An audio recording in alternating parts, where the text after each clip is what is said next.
A blackened cast-iron comal sat on a small tiled counter in Brownsville, Texas, in the early evening of 1968. 3 ingredients lined up beside it: maize, manteca, sal. Doña Remedios Vela fed her 5 grandchildren on $4 a week that summer with those 3 bowls. That meal is number 1 on this list. Number 7 was what her husband carried to the fields for 19 years. Number 18 cost 6 cents a bowl in 1972. These 25 meals were designed for one thing: survival. They fed families stretching a paycheck across the month in barrios from East Los Angeles to San Antonio, to the colonias of South Texas. Hit that subscribe button. Let us count down the 25 forgotten 3-ingredient Mexican meals our abuelas swore by. Number 25. Tortilla con manteca y sal. This was the food of hungry afternoons in Guanajuato, Michoacán, and the colonias outside McAllen. A tradition that went back generations. A warm corn tortilla, a thin smear of manteca, a pinch of sal. That was the whole recipe. Your abuela pressed the tortilla onto the comal until it puffed, then rolled it around the lard and salt while it was still steaming. For a woman like Doña Remedios in Brownsville, this was breakfast 3 mornings a week in 1968. It cost pennies. Maize was cheap. Manteca was rendered at home from pork trimmings neighbors brought by. Sal sat in a clay jar by the stove, and when times were leanest, it was supper too. Children ate 2 of these rolled tight in their fists on the walk to school. You could fold it, dip it in coffee, or eat it cold the next day. That mattered. The simple act of feeding a child something warm, made from almost nothing. Your grandmother called it desayuno. Number 24. Quesadilla de sal. In Mexico City in the 1970s, a quesadilla didn't always mean cheese. Back then, it meant something different than it does now. It meant a folded tortilla with something inside, and sometimes that something was nothing but salt. A tortilla, a thin line of sal down the middle, a quick fold. That was it. You pressed it onto a hot comal until the edges crisped and the inside steamed soft. A street vendor named Doña Chayo Mendoza sold these for 20 centavos each in Tepito through 1974. Workers bought 3 for a peso and walked back to the construction sites. For the widows of Iztapalapa who had outlived their pensions, this was lunch and dinner both. The taste was clean and honest. Hot masa, a whisper of salt, nothing hiding behind butter or cheese. Your abuela did not call this poor food. She called it honest food. The ingredients worked because nothing was pretending to be anything else. That was enough. Number 23. Sopa de fideo. Every Mexican-American kitchen from the 1950s through the 1980s had a bag of fideo noodles tucked behind the flour. It's a recipe your grandmother didn't need to write down because her mother hadn't written it down either. 3 ingredients carried the whole pot. Fideo, 1 tomato, a clove of garlic. You toasted the noodles in a dry pan until they turned the color of weak coffee, then dropped in a blended tomato and garlic with a cup of water. 15 minutes and supper was ready. Doña Teresa Ortiz in East Los Angeles made this every Monday for her 3 sons through the strike years of 1965 and 1966. It cost her less than 20 cents a pot. The noodles drank the tomato and turned soft and sweet. The garlic disappeared into the broth like it had never been there. For a child, it was the first simple meal your hands remembered how to make. For an abuela cooking alone after her husband passed, it was the one pot that did not feel like too much effort. It was a hug in a bowl. Number 22, frijoles de olla. A clay pot, a handful of pinto beans. Salt. Water was free, onion was a luxury. Your grandmother set the pot on a low flame before she went to bed, and by morning the kitchen smelled like the inside of a blessing that had traveled across generations. Now this was the foundation of every poor Mexican household from Chihuahua to Chicago. A pound of pintos cost 18 cents in 1963. That pound fed a family of 6 for 2 days. You ladled them into a bowl, crumbled a tortilla on top, poured the brown broth over everything, and ate. Doña Pilar Herrera in the Pilsen neighborhood of Chicago cooked a pot every 3 days for 41 years. She said the beans tasted better when you used the same clay pot every time, because the clay remembered. Her grandchildren believed her. So did her neighbors. That was the whole recipe. Number 21. Arroz con leche. 3 ingredients, 1 memory from those days. White rice, milk, a stick of canela. Your abuela simmered the rice in the milk until it surrendered into a creamy, thick pudding. A cinnamon stick perfumed the whole kitchen. Sugar was optional if you had it. In the colonias of Laredo in 1971, powdered milk from the commodity program mixed with water did the same job, and the canela hid what the milk lacked. Doña Lucia Ramos made a pot every Friday night for her 7 grandchildren in South San Antonio. They lined up with their spoons. A full pot cost her 35 cents and fed all of them. The kids ate it warm for dessert and cold for breakfast. Leftovers thickened overnight, and you ate them straight from the bowl with a spoon. This was the meal that said someone in this house still loves you enough to make something sweet. Number 20. Huevos con salsa. Every Mexican abuela knew that an egg was never just an egg. 1 egg. A spoon of salsa from last night. A warm tortilla. Now she cracked the egg straight into the salsa in a hot pan and let it bubble until the yolk firmed up. The red sauce foamed and reduced around the edges. You scooped the whole thing onto a tortilla and folded it. Doña Magdalena Cruz in West Phoenix fed her husband this before his shift at the cotton gin every morning for 22 years. Eggs were 19 cents a dozen in 1961. Salsa was the leftover of whatever you had yesterday. Tortilla was already on the counter. The meal took 4 minutes. It stuck to a working man for 6 hours. For a child on a school morning, it was the smell that meant you were safe. Your abuela did not write this recipe down. She did not need to. Number 19. Tacos de papa. A boiled potato, salt, a tortilla. That was supper for thousands of Mexican-American families in the Central Valley of California through the entire decade of the 1970s. It's a tradition that had lasted generations by then. You mashed the potato with salt, spooned it onto the tortilla, folded it, and pressed it into a skillet with a whisper of manteca until the outside went crisp. In Fresno in 1976, a family of 5 could eat these for supper for about 40 cents. Doña Rosa Jimenez in Parlier, California, made 12 of them every Tuesday for her sons and whoever from the neighborhood showed up. She never turned a child away from her table. The potato inside stayed soft and hot.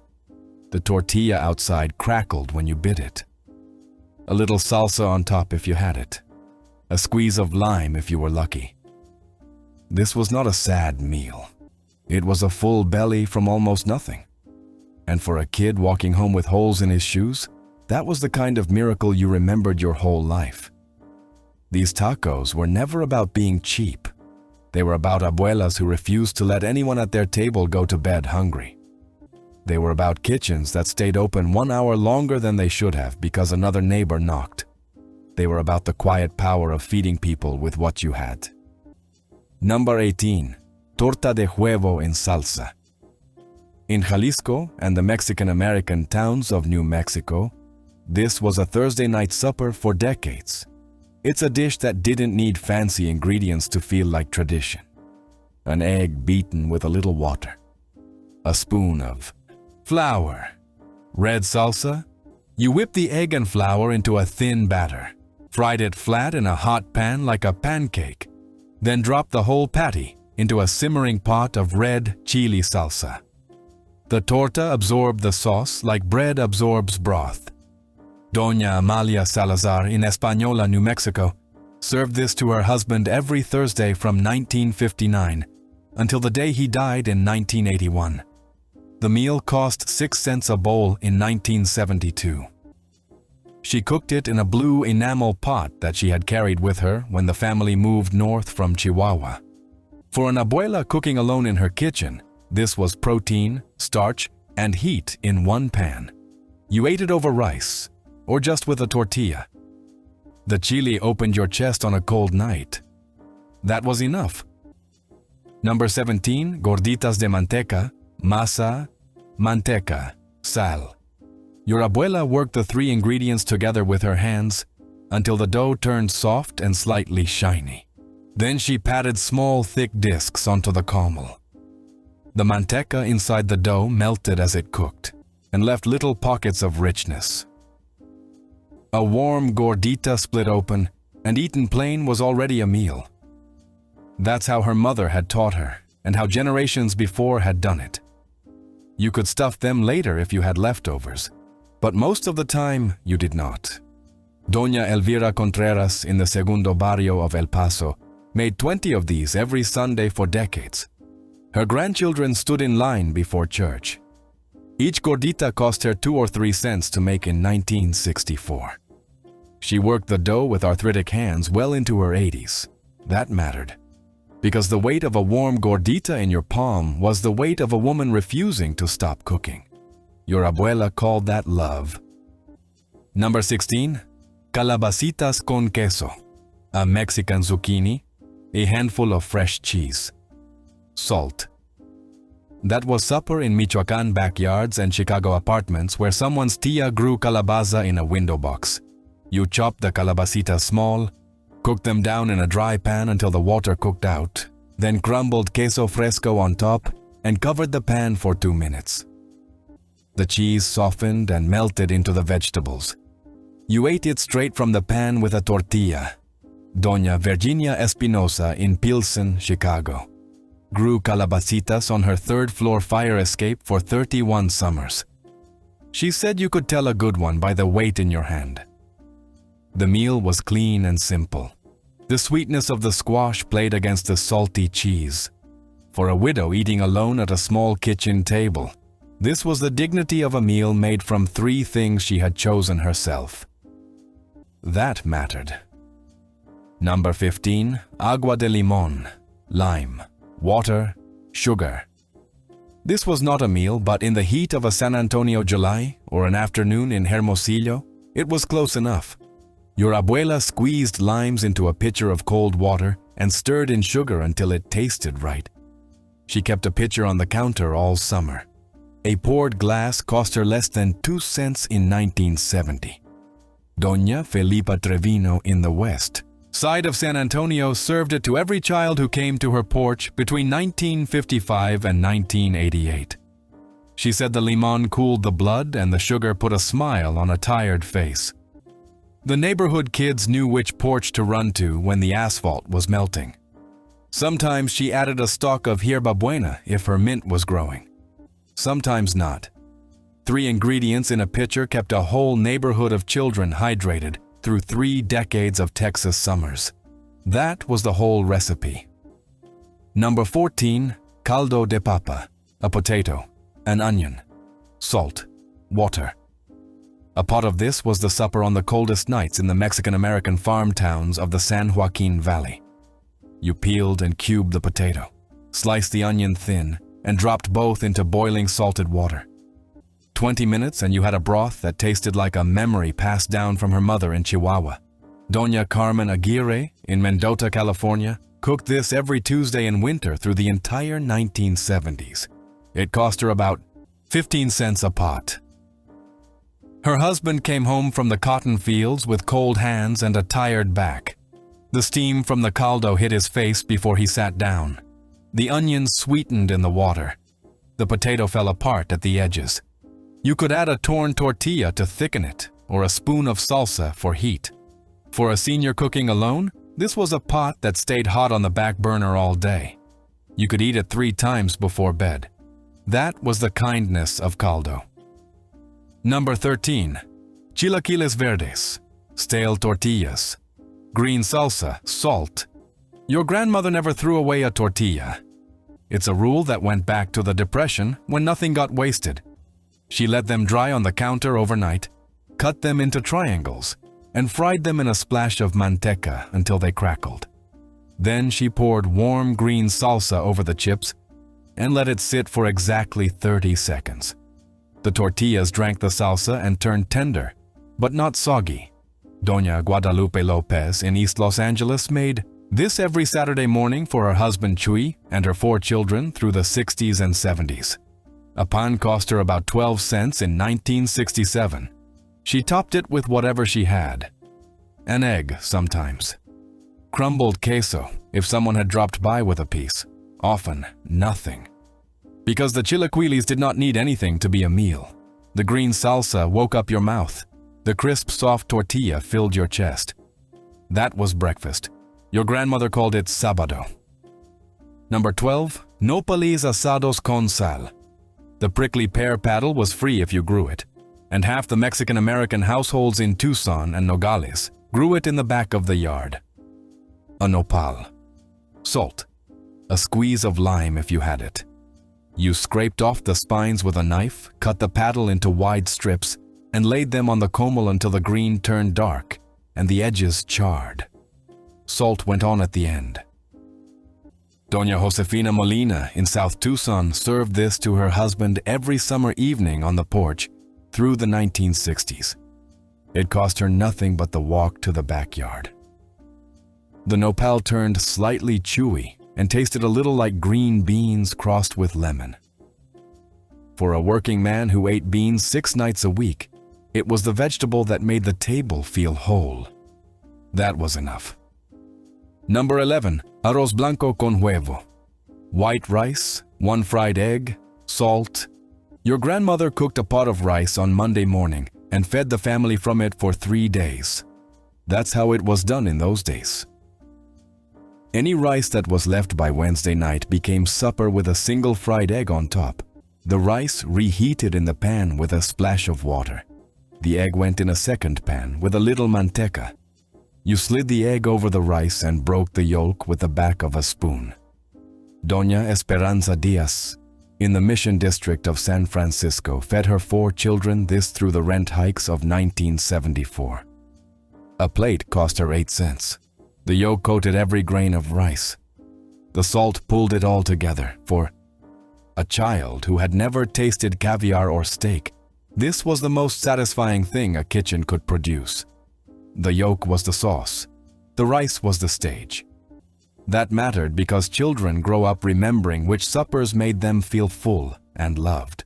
This one always did. Your abuela did not call this a poor meal. She called it miércoles, because Wednesday was the day the rice became something new. And in a kitchen where every grain had to work twice, that was the quiet math of survival. Number 10. Tortilla con frijol.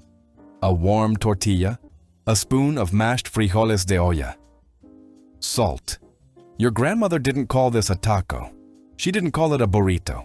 She called it a tortilla con frijol, the way her own grandmother had called it. The beans went on the tortilla, a pinch of sal went on the beans, the whole thing got rolled tight. Doña Aurelia Nunez in Eagle Pass, Texas, packed 2 of these in wax paper for her husband's lunch at the stockyard every morning for 19 years. He ate them cold at noon and said they tasted better that way. The tortilla absorbed the bean juice by lunchtime. The salt sharpened the earthiness. The beans stuck to your ribs through a long afternoon. It cost Doña Aurelia about 5 cents to make. In $1970. For a kitchen feeding a working family, this was the workhorse lunch. Simple, portable, enough. Number 9. Salsa molcajete. 3 tomatoes, a chili, a clove of garlic. Your grandmother roasted all 3 on the dry comal until the skins blackened, then dropped them into the stone molcajete with a pinch of salt, and ground the whole thing by hand. No blender, no food processor. The texture was rough, chunky, alive. Doña Beatriz Morales in South Phoenix used the same molcajete every morning from 1952 to 1994. Her granddaughter still has it. A batch of salsa cost her less than a dime to make through the 70s and spooned onto beans, eggs, rice, or a folded tortilla. That was breakfast, lunch, and supper in 3 pans. The smell of the charred tomato on the comal was the smell of Sunday morning in half of East LA. Your abuela ground that stone in her palm for 50 years and never wrote a recipe down. She did not need to. The salsa remembered. Number 8. Atole de maizena, cornstarch, milk, a stick of canela. You whisk the cornstarch into cold milk, set it on the stove with the canela, and stirred until the whole pot thickened into something warm and soft and slightly sweet. A cup of atole was breakfast on a cold morning in the colonias of Ciudad Juarez in 1969. It was also medicine. Grandmothers gave it to sick children, to mothers who'd just given birth, to old-timers who couldn't chew. It's a remedy that went back centuries. Doña Clara Vasquez in El Paso made it every winter morning for her grandchildren through the 70s. A pot cost her 11 cents and warmed 4 bellies before school. The milk carried the starch. The canela made it smell like a church on Christmas Eve. For a small child coming in from a cold walk, a cup of atole in your hands was the first thing that reminded you you were home. That mattered. Number 7. Papas con chile. A potato. A chile guajillo. Salt. This was what Doña Remedios packed into her husband's cloth lunch bundle in Brownsville for 19 years. You cut the potato into small cubes, fried them in a dry hot pan until the outsides crisped, then toasted the chile and pounded it with salt and a splash of water into a quick paste. The potatoes went into the chili paste and the whole thing got rolled into a warm tortilla. Her husband ate 1 folded taco at noon beside the cotton wagons outside McAllen. The chili was bright and smoky. The potato was hot and soft on the inside and golden on the outside. For a man who worked 10-hour days in Texas heat, this was the lunch that carried him home. Doña Remedios made 4 of these every morning. Her husband brought the empty cloth back every night. She folded it for the next day. 19 years. Same bundle, same tortilla, same 3 ingredients. That was the whole recipe. They were following a memory. Number 6. Sopa de lentejas, lentils, an onion, salt. You rinse the lentils, drop them in a pot with chopped onion and salted water, and let the pot simmer until the lentils softened and the broth turned brown and earthy. Doña Estela Galvan in Corpus Christi made this every Friday of Lent from 1958 to 1996. It cost her about 9 cents in the early 70s. The lentils broke down and thickened the broth into something that coated the back of a spoon. You ate it with a torn tortilla. Sometimes you added a splash of vinegar at the end if you wanted brightness. Most days you did not. The meal was honest, cheap, and filling. For an abuela cooking through the slow Fridays of Lent, this was the pot that fed everyone who stopped by and left a little extra for tomorrow. That was enough. Number 5. Tortitas de huevo, 2 eggs, a handful of flour. Salt. Your grandmother beat the eggs with a pinch of salt, folded in a spoon of flour, and dropped small pancakes into a pan slicked with manteca. You could eat them plain with a tortilla, or drown them in red salsa until they went soft and saucy. Doña Margarita Soto in Santa Ana, California, made these for her 5 children every Wednesday morning through the 60s. A plate of 3 tortitas cost her about 7 cents. The eggs stayed fluffy inside. The flour gave them a little body. The salt did the rest. For a mother feeding 5 kids before school in a kitchen the size of a closet, this was the fastest protein she could put on a plate. Hot, filling, finished in 8 minutes. Your grandmother called it desayuno apurado, breakfast in a hurry. That mattered. Number 4. Elote con mayonesa, a corn cob, mayonnaise, salt. This was a summer street food in every Mexican American. Neighborhood back then from East LA to Pilsen, to Houston's 2nd Ward, through the 80s and 90s. You boiled or grilled the corn, slathered on a thin layer of mayo, and finished with a heavy pinch of salt.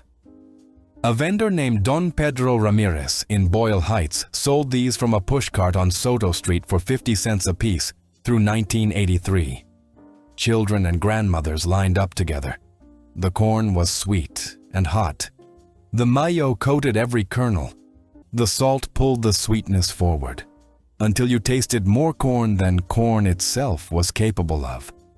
This was not a meal, but on a summer afternoon walking home from school, it was the kind of snack that made you believe the neighborhood was on your side. That mattered.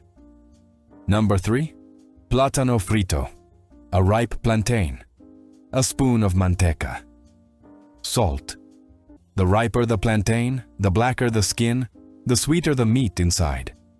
That's a truth that had passed down from her ancestors in Veracruz. Your grandmother sliced them thick on a diagonal, dropped them into a hot pan with the manteca, and let them caramelize until the edges turned almost black. Doña Ofelia Reina in the Magnolia neighborhood of Houston fried these for her grandchildren every Sunday afternoon through the 70s. A plantain cost her 15 cents in 1976. A plate fed 3 kids. The sugar in the plantain came alive in the hot fat and built a crust that crackled when you bit into it. The salt at the end sharpened the sweetness. You ate them with a spoon straight from the pan. For a child used to beans and rice all week, this was a moment of pure joy in a kitchen that had learned to make joy out of almost nothing. That was enough. Number 2, tacos de frijol. A tortilla, refried beans, a handful of queso fresco. Your grandmother spooned the beans onto the tortilla, crumbled the cheese on top, folded it, and pressed it into a hot pan with a whisper of manteca. The tortilla crisped on the outside. The beans got even warmer inside. The cheese softened and held everything together. Doña Hortensia Navarro in the west side of San Antonio made 6 of these every Saturday for her grandkids through the late 60s and 70s. A plate cost her about 20 cents. The kids ate them with their hands, standing around the stove, burning their fingers on the edges. The beans tasted richer against the crisp tortilla. The cheese pulled in long strings between the taco and your chin. For a kitchen feeding half a dozen grandchildren on a pension check, this was the meal that made Saturday feel special. That mattered. Number 1, champurrado, masa harina, water, chocolate. Your grandmother whisked the masa into cold water until it was smooth, set it on the stove with a disc of Mexican chocolate, and stirred the pot with a wooden molinillo until the whole thing thickened into something dark and warm and deep. In Doña Remedios Vela's kitchen in Brownsville in 1968, a cup of champurrado was supper on the coldest nights of December. She stretched a pot to feed 5 grandchildren and still had enough for her husband when he came home from the rail yard. It cost her about 22 cents a pot. The masa thickened the water like a memory thickening in your chest. The chocolate was bittersweet and slow. A disc of Mexican chocolate cost 15 cents at the corner Mercado on Elizabeth Street. A pound of masa harina was 9 cents. The water was free. Each cup was a meal by itself. The grandchildren held their clay cups with both hands on the back porch and watched their breath mix with the steam.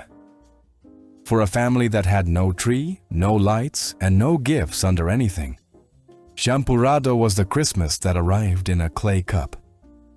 It's a tradition that had crossed the river with Doña Remedios' mother in 1922 and found its way onto that small tiled counter in South Texas 46 years later. Doña Remedios lived to be 94. Her grandchildren still make it every December in kitchens from San Antonio to Milwaukee to Denver. They use her pot. They say the clay remembers her hands. That was the whole recipe. That mattered. A child who grew up drinking champurrado at Doña Remedios' table learned something that no cookbook could teach. You could build a feast from 3 ingredients if the hands mixing them belonged to a woman who refused to let her family go to bed cold. That's the kind of tradition that outlasted the Depression, outlasted the war years, and outlasted every supermarket that opened within walking distance of her small tiled counter in Brownsville. The clay pot still sits on her granddaughter's stove today. Make one of these this week. Just one. Try the sopa de fideo if you've never made it. Or the caldo de papa if the weather turned cold. The frijoles de olla if you want something that holds you for 3 days. Sit down at the table, not the couch. Set a place. Eat it slow. Taste the salt and the manteca and the memory all at once. Because these meals were never just about being cheap. They were about grandmothers who stretched 3 ingredients across a week of suppers and never once acted like they were serving their grandchildren less than a feast. They were about kitchens that stayed open 1 hour longer for a neighbor. They were about clay pots that outlasted marriages and husbands and whole generations of children growing up. Share which one you're going to make in the comments. I want to know if the champurrado gets more love than the frijoles de olla. I want to know if anyone else's grandmother packed her husband's lunch the way Doña Remedios Vela did in Brownsville. Because these aren't just recipes. They are proof that the simplest food made from 3 things on a small tiled counter can still be an act of love.